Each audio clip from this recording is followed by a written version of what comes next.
You guys mind if I get loud? Awesome. He's about to get real loud. Yeah. Thank you guys very much for listening to me. It means so much. If you want to hear more of my stuff, go to reverbnation.com/elithepoetfl or facebook.com/elithepoetfl. Pretty much anything /elithepoetfl. Anyways.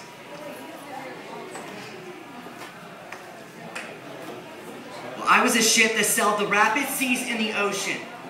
Always hearing the sound of a current crash on rocks above the surface. Well, this anchor is my depression in every one of my burdens. And every sea storm grew stronger than myself, and I am certain that I'm bound to break like a fragile heart with no foundation. And I've been picking up pieces of my heart with no replacement, because the placement that was placed inside my heart as my foundation, it was taken away and buried somewhere along with all my patience. Sometimes I lack my faith in these situations, and I hate it.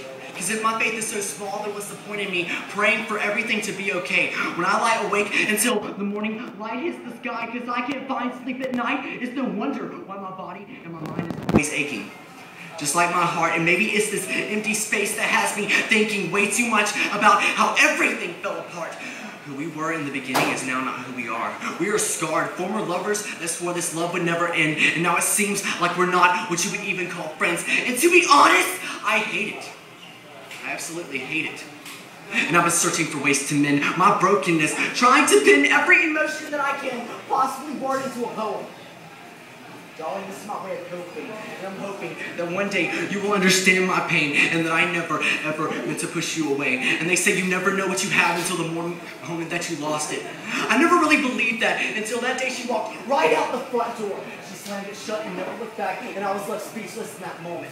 I felt my heart collapse within an instant, and never have I ever felt so lost in my 18 years of existence. It never occurred to me how trapped she felt. When I looked her in the eyes the last time, I could have sworn I saw lust in her, but apparently not. I was left with pieces of an enigma. We pushed her away, what could make her let go of a love that was so strong and so heavy. I thought long and hard and realized I was the one to go. If I wouldn't have pushed everything of my own selfish desires on her, if I wouldn't have lost my temper over the simplest things and took it out on her, if I would have just listened to what she had to say and what she felt, there was no doubt in my mind that she would still be there. Dear, the one you love say goodbye is the hardest thing you can ever imagine, and it's nearly impossible to argue with that fact. And there's no doubt in my mind that I'll be holding her in this moment if I would have just spent more time just making her feel wanted. But I didn't. I look at this picture of me and her, and now all I feel is empty space from where my strength is supposed to be built. She was what held this foundation together inside of me, and without her, there was nothing left but the aftermath of this once strong heart collapsing. I remember the first time that she ever told me that she loved me. She looked me straight in my eyes and she said she'd do anything for me. She called me her guardian angel. She said I gave her that happiness she wanted. But as time went by, she swore that I became a different person. I went from the person that she loved to the person that she wanted to get away from. She didn't want to be in a relationship where she couldn't speak her opinion or what she was feeling, because she didn't want to hear me say, babe, just quit bitching.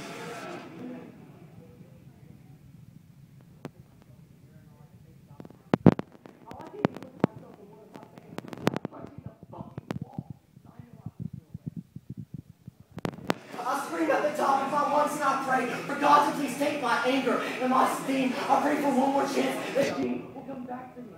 God is what I need. Without her, I am weak, both emotionally and mentally.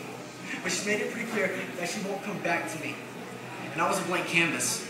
On the pavement in which you walk on every day, but you never seem to notice me. Like you notice the birds and like you notice the trees, no matter how hard I try to catch your eye. All you see is that empty feeling.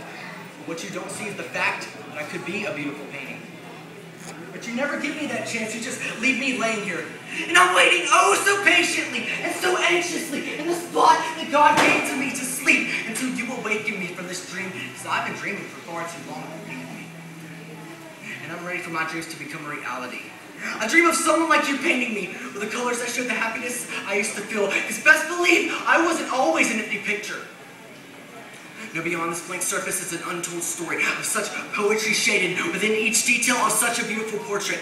But when the wrong colors are spilled on the surface of the painting, that same painting is thrown away and never admired the same way again. And it got me thinking back to when I was a kid. Whenever I would write my name over and over again on paper to make my handwriting look so much better, did every single balled up piece feel the same way that I did. Like his purpose just suddenly changed to being nothing but a crumpled up piece of God-given space. Just think. Close your eyes and settle your mind and listen to these words when I say that there is beauty in brave places. Look beyond the surface of this blank canvas. See it as a picture with beauty and not sadness. I'll leave this paintbrush lying here on the pavement, and it's your choice if you want to leave me unpainted. And the devil's got his intentions set on shaking the structure of my main mind, pacing back and forth like the slide of a shotgun cocked and loaded. And when the impact finally happens, my life will flash before my eyes. And I know now that there is indeed the rest for the wicked until all has died. And I fight to close these eyes and reassure myself that everything is all right. But it's times like these that I need to believe that God is always on my side. My father always said, don't you dare take one step outside that front door without that breastplate of righteousness. And he's got it tattooed with black ink across his chest. He said, never forget that you were blessed by the best, and he protects his children standing face to face with death. But I've been staring at this stained glass mirror like there's someone else in the reflection, like I'm unfamiliar with the person staring back at me, because I never wanted to face the person that I never wanted to be. But the resemblance cuts so deep, like the devil seeping into your bloodstream. But this will not be the death of me, and I refuse to sink into these waters of defeat. Thank you guys. I'm Elithepoet.